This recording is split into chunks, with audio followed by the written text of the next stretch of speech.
Michael Lee, it's been a big week for bank stocks. A lot of the larger names have beaten Wall Street estimates, and that's after a very slow first quarter. So that should be reassuring to you because you're a fan of the sector. I really like the sector, and it's good to see them beating earnings and getting ahead of estimates here. These banks have gone through so much over the last few years in a really, really tough environment from a trading standpoint and also from a lending standpoint with interest rates so low. So to see them getting ahead of where the street wants them right away is very encouraging.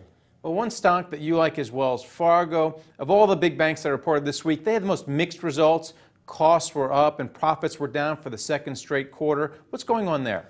You know, the reason I like Wells Fargo is not so much as what's happened, it's what's going to happen. Them being the cleanest, largest money center bank that's out there in a rate hike environment, I really think that they're going to profit the most. I still believe they're the best run bank, money center bank on the street.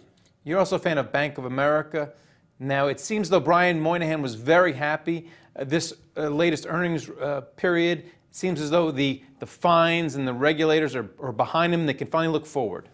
You know, Bank of America has just gone through so much through all the acquisitions, through the downturn in 2007, 2008, 2009, and the legacy issues that have come from the mortgage crisis. To see them start to finally get the stuff behind them and hopefully, you know, knock on wood, this is the last quarter where you're going to see that.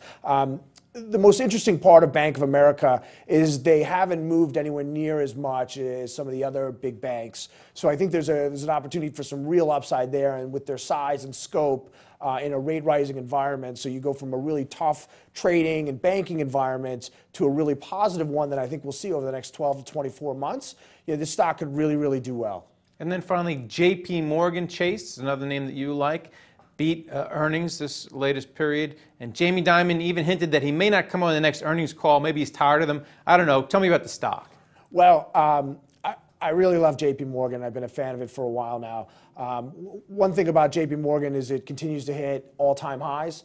One line I like to use and tool of advice I like to use is from the founder of TheStreet.com, Jim Cramer, and that's stocks that hit all-time highs usually continue to hit all-time highs. And for them, where they really make most of their money is from the lending business. And going through all the legacy issues that they've had with the absorption of Bear Stearns and Washington Mutual and finally getting that behind them, trimming down operations to be a sleek machine to where they are right now, you know, they could really explode to the upside in terms of earnings on a go-forward basis with a better trading and lending environment, which I think we're going to see over the next few years. All right. Thanks a lot for coming. Greg, thank you. Thank you for watching The Street.